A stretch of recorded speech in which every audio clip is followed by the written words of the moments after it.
ጀንኑ ጀንና ነጎጃ ጀንነጎ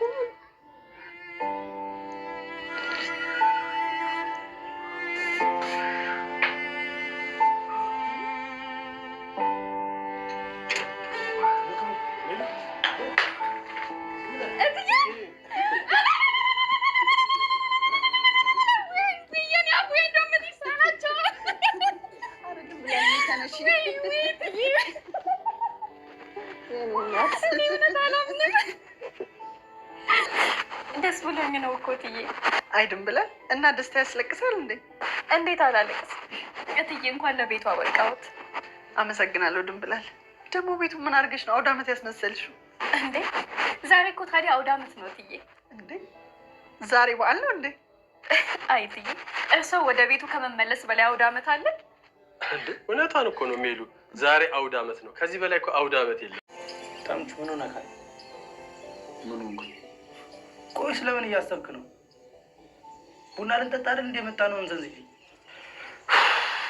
ስለ እርግብ እያሰብኩኝ ነበር። እንደዛ እንደሆነ ገምቼ ነበር። እንዴት ገመትክ? አንዳንድ ቁስሎች የዳኑ መስሎ ሳይድኑ ብዙ ጊዜ ተሸፍነው ጊዜን ጠብቀው ይወጣሉ እኮ። እንዴት? ተምቹ እርግብን ያፈቀርካት ከልብ ነበር እንዴ? እና ግን ጥላ ስትሄድ በክፋትና በተለያዩ ችግሮች ሸፈንከው እንጂ ከልብ አላራቃትም ነበር። እሱስ ትክክል። ስሟን እስከምሰማው ድረስ የእውነት የረሷት መስሎኝ ነበር። ስሟን ስሰማው ግን በአንዴ ነው ሁሉ ነገር የተረበሸው። ግን አለው አንቺም ከነገረኝ በላይ በጣም ቆንጆ ነሽ። አባዬ ስለኔ ያወራሽ ነበር? ሲጀመር መች ሌላ ነገር ወርቶኝ ያውቃልና። እንዴት? ያው በተገናኘን ቁጥር ሀንዬ እንደዚህ ብላ ሀንዬ እንደዚህ አድርጋ ነው የሚለኝ። ይሄንን ያህል? አዎ ሳላቅሽ ራሱ እማቅሽ በጣም ይመስለኝ ነበር። ለነገሩ አባዬ እንደዛ ነው። በሄደበት ሁሉ ስለኔ ካላወራ እኮ አይሆንለት። አዎ በጣም ነው የሚወድሽ። ዛሬ ራሱ ላስተዋውቃችሁ ብሎ ነው ይዞኝ የመጣው። ታዲያ ሳይነግረኝ እንዴት? ያው ሊነግርሽ ብሎ ነበር፣ ግን አሴር ከሚባለው ልጅ ጋር ደውለን እንገራት ብሎ አሁን ወጣ። በስከ መጨረሻም ወይዘሮ ሜላት ከእስር ነፃ ሆነች። ከብዙ እንግልት በኋላ ባዩሽን ገለሻል ብላ ተከሳ ነበር። አሁን ግን ነፃ ወጥታለች ማለት ነው። እድሜ ለእርግብ። እርግብ እሷ ንጹህ ሰው ናት።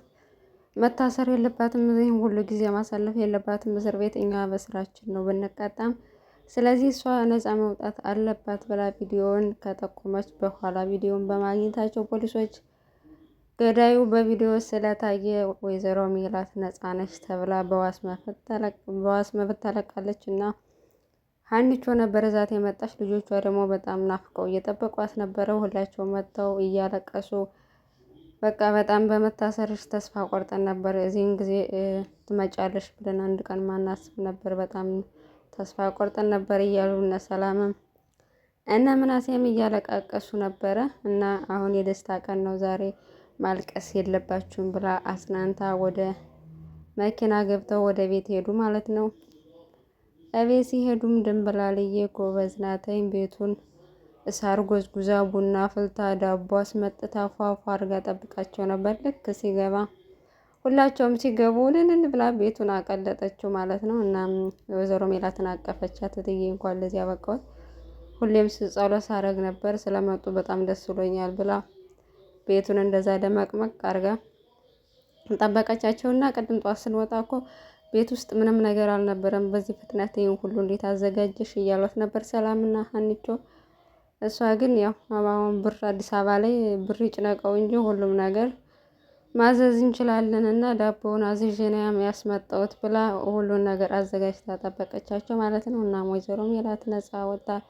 ድብዝዝ ብሎ የከረመው ቤቷ ድጋሚ እሷ በመመለሷ ሞቅ ብሏል ማለት ነው። እውነት ለመናገር እናት የሌለችበት ቤት በጣም ነው የሚያስጠላው። እንኳን አይደለም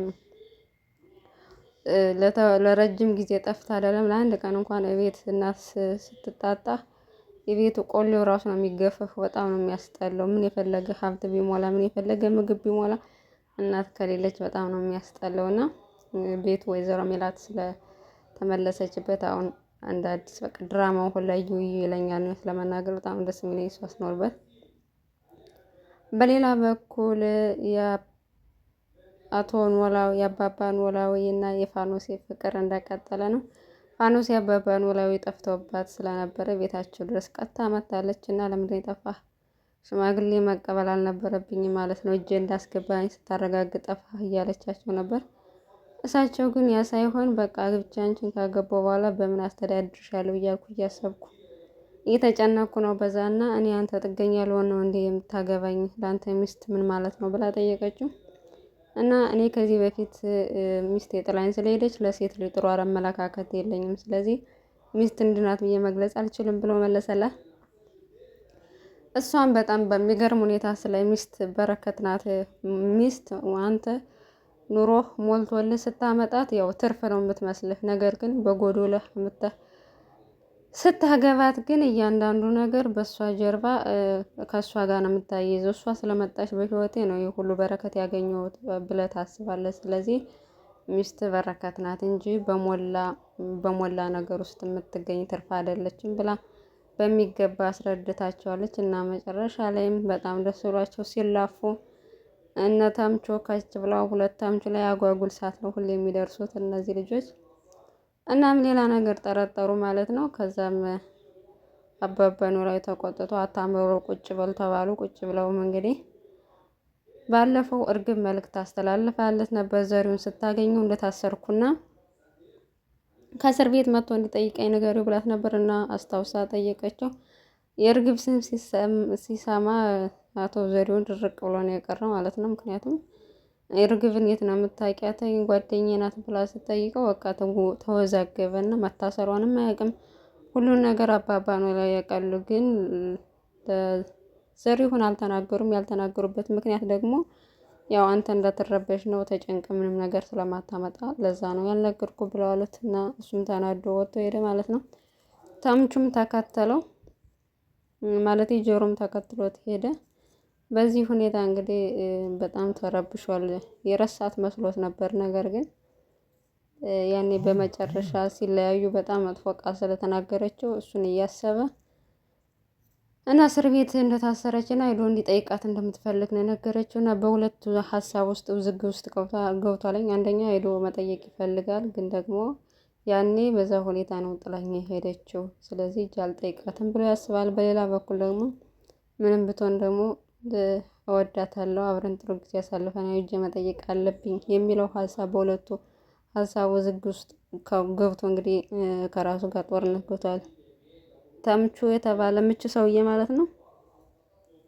ወይዘሮ ሜላትም እንግዲህ ከቤቷ ደስ የሚል ጊዜ ካሳለፈች በኋላ ማታ ላይ ቁጭ ብላ ስለ ባዩሽ ግድያ እያሰበች ነበር እና በዚህ ምክንያት ከባሏ ጋር ተጣልታለች። ምክንያቱም እሷ ይህ ሁሉ በደል ካደረሰችብን በኋላ በእሷ ምክንያት ከታሰርሽ በኋላ ለምንድነው ድጋሚ ስለ እሷ የምታስቢው እያላት ነበር። እሷ ግን ያው ወዳ አይደለም እዚህ ነገር ውስጥ የገባችው፣ ህይወት አስገድዳት ነው። አንተ ህይወት አልጋ ባልጋ ሆኖልህ ነው እዚህ የደረስኩ፣ ስለዚህ የእሷ ህመም ሊገባህ አይችልም ብላ ጭራሽ ባሏን የተጣላችው ነው። እና እሷ በጣም ነው እያዘነችላት፣ ተገዳ ነው ህይወት አስገድዷት ነው እዚህ ነገር ውስጥ የገባችው እንጂ ፈልጋ አይደለም እያለችው ማለት ነው። እሷ በጣም ለባዩሽ እያዘነች ነው። በዚህ ምክንያት ከባሏ ጋር ትልቅ ውዝግብ ውስጥ ገብተዋለኝ። ከመምጣቷ ጭቅጭቅ ግን ያው እሷ የፈለገ ህይወት ውጣ ውረድ ከባድ ብትሆንም ያለፈችበት መንገድ መጥፎ ብትሆንም ግን ደግሞ አንድ ሰው በህይወት ፈተናው መጥፎ ነገር አጋጠመው ማለት መጥፎ ሰው መሆን አለበት ማለት አይደለም። እና ምንም እንኳን ብትፈትናት ደግሞ ያን ፈተና አልፋ ማለፍ አለበት እንጂ መጥፎ ውስጥ ስለገባች ህይወት አንገላቷን ነው ወይ ደግሞ ህይወት አልጋ ባልጋ ስለሆነ የሚባል ነገር አይሰራም። ሰው ፈልጎ ነው መጥፎ የሚሆነው፣ ፈልጎ ነው ደግሞ ጥሩ የሚሆነው። ሰው የራሷ ምርጫ ነው። ፈልጋ ወዳ ነው መጥፎ የሆነችው። ለዛ መጥፎነት ደግሞ የስራዋን የዘራችውን አጭዳለች። ወይዘሮ ባዩሽ በጣም አበዛችው ማለት ነው። ወይዘሮ ሜላት ከባሏ ጋር ጭቅጭቅ ውስጥ እንደገና ከመምጣቷ እንደዚህ አይነት ነገር መፈጠር አልነበረበትም። እና ምናሴ ሳሎን ስለሚተኛ የነሱን ጭቅጭቅ ሰምቶ ከነሰላም ምና ጋር ሂጄ እተኛለሁ ብሎ ከነሱ ጋር አብሮተኛ ማለት ነው። እናም ድንብላል በጧት ተነስታ መታ ቀሰቀሰችው እና ቁርስ እንዲበላ አዘዘችው። ነገር ግን በመሀል ላይ የዘሪውን ጉዳይ ትዝ ብሏት መጣ እኮ ምናምን ብላ ነገረችው ማለት ነው። እና ድጋሚ እዚህ ቤት ባይመጣ ደስ ይለናል፣ ምክንያቱም እማዬ የፈለገ ጥሩ ሰው ብትሆን በክብሯ የሚመጣባት ነገር ግን አትወድም። ስለዚህ እሷ እዚህ ካየቻችሁ ሁለታችሁንም ጥሩ አይሆናም። በተቻለሽ መጠን ከውጭ እንድታገኙ ሞክሬ ብሎ መከራት ማለት ነው። ካስቀየምኩሽም ይቅርታ አላትና ችግር የለውም በቃ ከውጭ አገኘዋለሁ ብላ በቀጠሯቸው መሰረት ተገናኙ እና በጣም ደብሮት ነበር። ጆሮም በእርግብ ምክንያት ደብሮት ነበር። ምን ሆኖ ነው የተጨነቀው ንገረኝና የጭንቀት ክልካፈል ብትለውም ልነግራት ፈቃደኛ አልሆነም እና መሀል ላይ ግን ጥሏት ሄደ። እንዳዘነች ድንብላልዬ የኔ የዋህ እና ድጋሚ እርግብ ወደ ህይወቱ መታ ድንብላልን ሊጎዳት ነው በጣም በሚያሳዝን ሁኔታ ማለት ነው። እና ድንብላል ደግሞ በንጹህ ልቡ ነው የፈቀረችው። ጭራሽ እንደውም የእርግብ ፍቅረኛ ሲላት የእርግብ አይደለም የኔ ፍቅረኛ ነው እያለች እየተከራከረች እና እርፏ ስራሽን ብትሰሪ ይሻልሽ ነበር። ይሄ ወጠጥ የሆነ ልጅ ልብሽን ነው የሚሰብረው ድንብላልዬ ማለት ነው በዚህ አጋጣሚ እና በጣም ነው የምታሳዝነው። ምክንያቱም አሁን እሱ እርግብን በጣም ስለሚወዳት ወደ እስር ቤት ተመልሶ ከሄደ ከእሷ ጋር ወይም ከእስር ነፃ ከወጣች ከእሷ ጋር ከሆነ ድንብላል ይተዋታል። ድንብላል ደግሞ በጣም ነው የምትጎደው በጣም ሀኒቾና ፋኖሴ ደግሞ ተገናኙ ማለት ነው። እንግዲህ የአባቷን ሚስት ለመተዋወቅ ፈቃደኛ ሆና አባባ ኖላዊ ሁለታቸውን አገናኝቶ የምናወራው ነገር አለን እናንተ ውጭ ጠብቁኝ ተብለው ሁለታቸውም ውጭ የጠበቋቸው ተገናኙና ሁለታቸውም ተሞጋገሱ። በጣም ከዚህ በፊት እንደተነገረልሽ ቆንጆ ነሽ ምናምን ተባባሉ።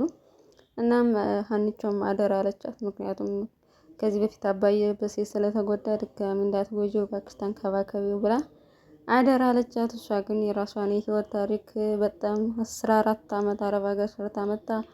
ቤተሰቦቿ ብሯን እንደበሏት ብሯን የበለው ሰውዬም ባለፈው እንደሞተ እና ምንም ቤተሰብ እንደሌላት ከሱ ይልቅ ለእኔ ነው የሚያስፈልገኝ እና መቼም ቢሆን አልጎደውም። እኔም በስንት መከራ ያለፍኩ ልጅ ነኝ። ትዳርን አንድ ቀን አስቤ አላቅም፣ ግን እሱን ስላገኘሁት ነው ትዳር ያሰብኩ ብላ ሁሉም ነገር ነገረቻት። ተስማሙ። ምግብም ሰርተው አብረው በሉ ማለት ነው እና ደስ ይላል ባይሆን ሁለቱ ስለተስማሙ ማለት ነው። እናመሰግናለን ቤተሰቦቻችን። በያላችሁበት ሰላማችሁ ይብዛችሁ።